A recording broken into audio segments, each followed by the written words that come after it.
محترم اور برادران عزیز، وقت تو تھوڑا ہی رہ گیا ہے، باتیں تو بہت ہوتی ہیں، ضرورت کی باتیں ہیں، لیکن مختصر وقت میں ایک بات عرض کرتا ہوں جو میں نے قرآن کریم کی تلاوت کی ہے۔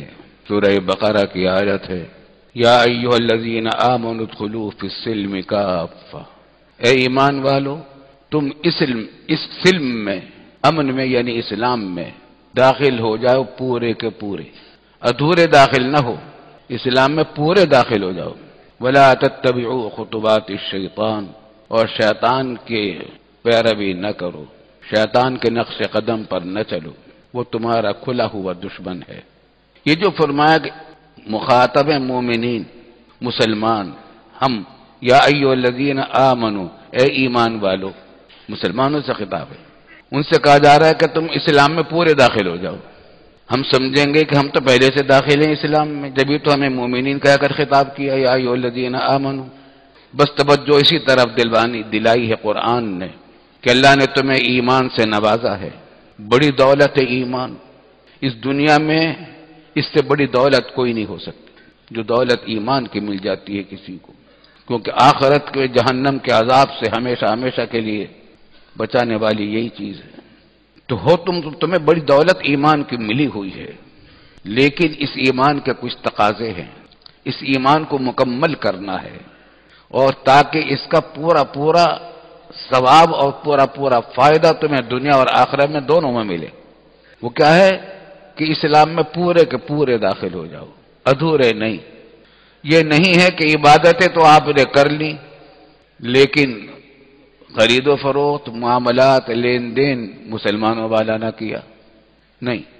جب تاجر بن کے بیٹھو تو پہلے مسلمان پھر تاجر، تو پہلے مومن تو تم ہو، لیکن یہ ایمان پورا نہیں ہوگا جب تک کہ اس کے سارے احکام پر کو اپنے ساتھ نہیں لگا لو گے۔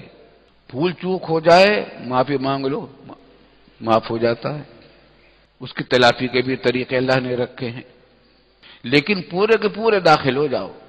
وہ پورے کے پورے داخل ہونے کا کیا مطلب ہے؟ وہ یہ ہے کہ اسلام صرف عبادات کا نام نہیں ہے، اسلام صرف ایک مذہب نہیں ہے۔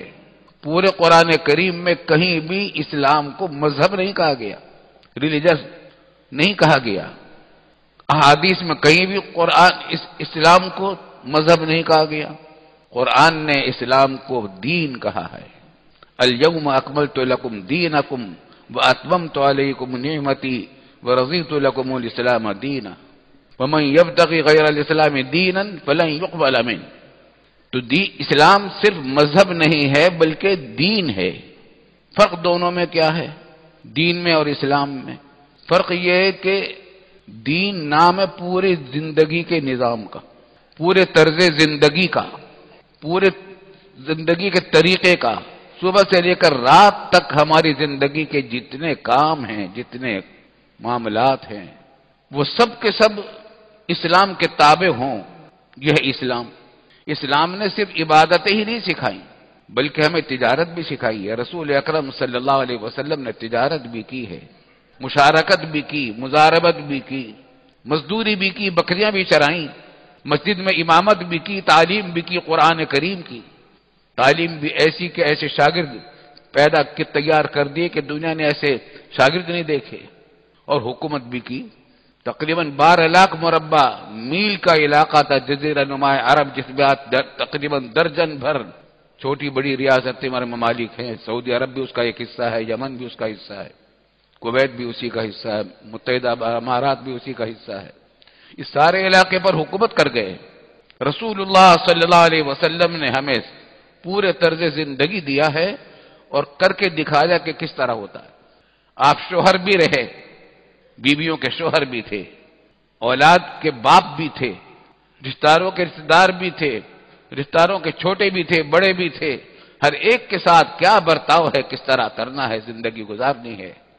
یہ ہے اسلام جو رسول اللہ صلی اللہ علیہ وسلم نے دیا۔ پوری زندگی سیرت طیبہ دیکھ لیجئے آپ، پتہ چل جائے گا اسلام کیا ہے۔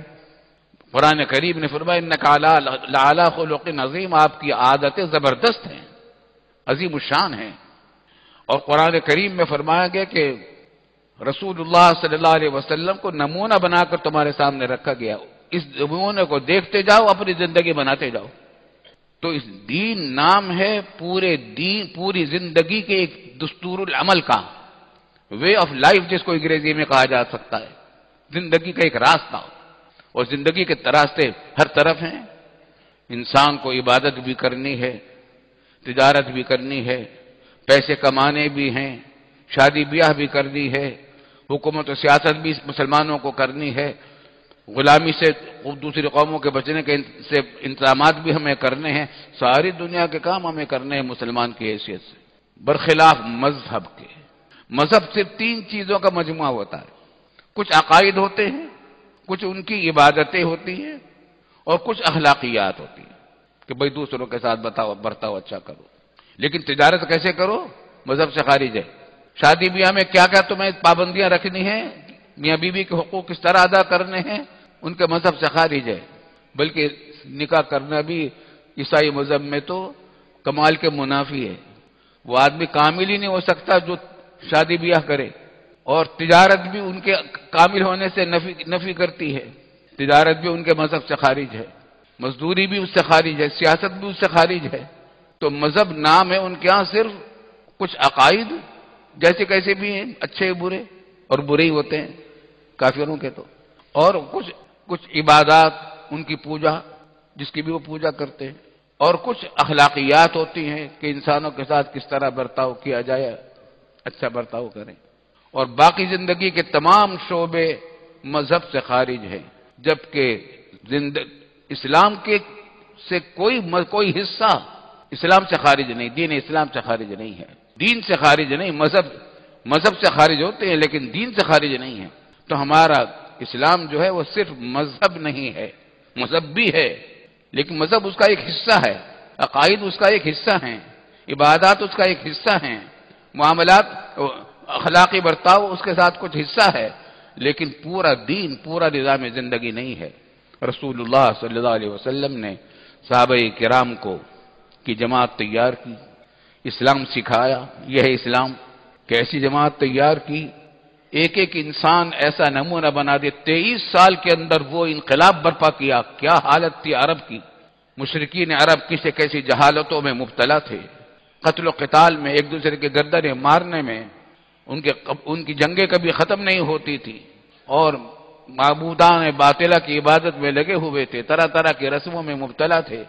تمام چیزوں کو ختم کر کے ایک امن و امان والی زندگی مسلمانوں کو دی، اور جب یہی صحابہ کرام جو تربیت یافتہ تھے، رسول اللہ صلی اللہ علیہ وسلم کے تعلیم حاصل کردہ تھے، یہ ایسے نمونے تیار کیے۔ ہر صحابی نمونہ ہے، ہر صحابی نمونہ ہے رسول اللہ صلی اللہ علیہ وسلم۔ حدیث میں فرمایا کہ ان صحابی میں سے جس کی بھی تم پیروی کر لو گے ہدایت پا جاؤ گے۔ یہ معمولی بات ہے، ایک کامل استاد کی کوئی اس سے زیادہ انتہا کیا ہوگی؟ کیسا کامل استاد ہے کہ وہ اپنے تمام شاگردوں کے بارے میں کہہ رہا ہے، 1 لاکھ سے زیادہ شاگرد ہیں صحابی، کہ ان میں سے جس کی تم پیروی کر لو گے ہدایت پا جاؤ گے۔ یہی صحابہ کرام جب جزیرہ نما عرب سے باہر نکلے ہیں، دنیا تو نہیں دیکھی تھی، قیصر و کسریٰ کی زبردست حکومتیں دنیا پر قابض تھیں، آدھی دنیا پر قیصر کا اقتدار تھا، باقی آدھی دنیا پر کسریٰ کا اقتدار تھا، سپر طاقتیں 2 تھیں، بڑی بڑی طاقتیں۔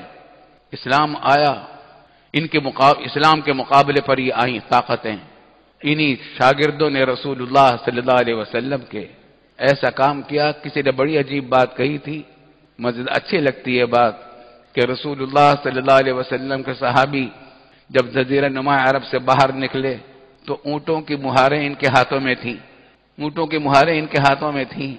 پھر کچھ ہی عرصے میں دنیا نے دیکھ لیا کہ تمام قوموں کی باغ ڈور ان کے ہاتھوں میں آ گئی، قیصر و کسریٰ کی سلطنتیں ڈھیر ہو گئی ان کے قدموں میں، اور وہی قیصر و کسریٰ کی سلطنتیں جو پوری دنیا پر طاقت کو آزما رہی تھیں، انہی کے ماتحت ان عوام نے ان مسلمان صحابہ کرام کے لیے دروازے کھول دیے کہ ایسے عظیم انسان ہم نے نہیں دیکھے۔ اسلام اس طریقے سے پھیلتا چلا گیا۔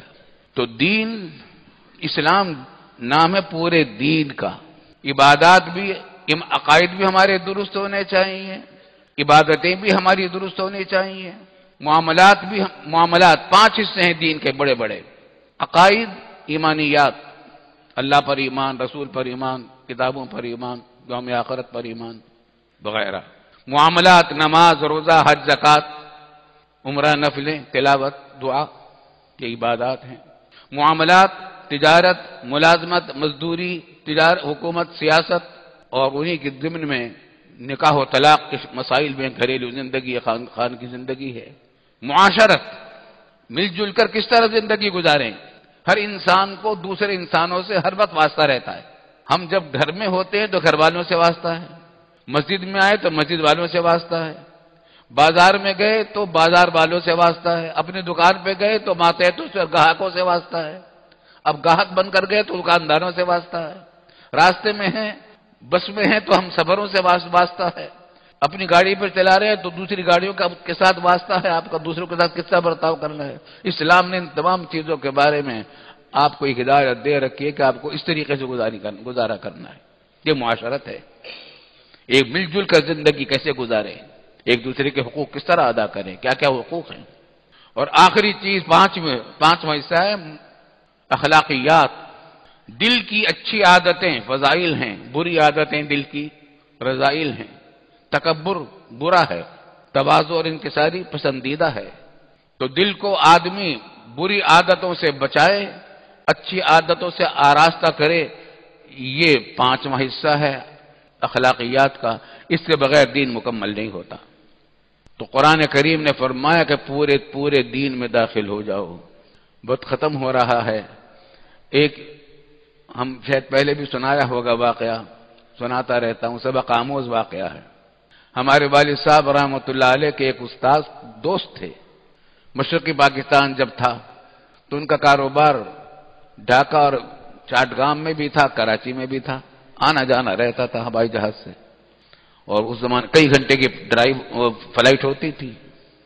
تو انہوں نے اپنا واقعہ سنایا کہ میں کراچی آ رہا تھا ڈھاکہ سے، فرسٹ کلاس کا مسافر تھا. تو اس زمانے میں PIA میں شراب پیش کی جاتی تھی مسافروں. اکنامی کلاس کے مسافروں کو قیمتاً ملتی تھی اور فرسٹ کلاس کے مسافروں کو مفت ملتی تھی. بھٹو مرحوم نے اس کی پابندی لگائی ہے، اللہ تعالیٰ اس کو جزائے خیر دے. ہماری بہت ساری چیزوں میں اس سے اختلاف بھی رہا ہے، لیکن کسی کے اچھی باتوں کو خوب سراہنا چاہیے. اللہ تعالیٰ اس شخص کو جزائے خیر دے. بہت اچھے کام بھی کر گیا وہ شخص. ایک کام یہ کر گیا کہ شراب پر پابندی لگا دی. خیر، تو فرسٹ کلاس کے مسافر تھے یہ. تو کہتے ہیں کہ ایئر ہوسٹس آئی، مجھے شراب پیش کی، میں نے انکار کر دیا. کئی گھنٹے کا سفر تھا. کچھ دیر کے بعد میں ایک اور دوسری آئی، اس کو بھی انکار کر دیا. پھر ان کا پرسر آیا کہ آپ شراب نہیں پی رہے، لے کر آیا. کہا کہ نہیں میں تو نہیں پی رہا ہوں، آپ ایسا کریں یہ میری حصے کی جو شراب آپ لائے ہیں یہ پائلٹ کو پلا دیجیے، جہاز کے پائلٹ کو پلا دیں. تو اس نے کہا کہ نہیں وہ تو نہیں پیے گا، وہ تو نہیں پیے گا. جو کہ میں نے پوچھا کیوں نہیں پیے گا؟ کہنے لگا کہ وہ آن ڈیوٹی ہے، وہ تو ڈیوٹی پر ہے. تو کہتے میں نے کہا کہ میں بھی ڈیوٹی پر ہوں، میں بھی ڈیوٹی پر ہوں. کہا کہ آپ ڈیوٹی پر، آپ تو مسافر میں ہیں.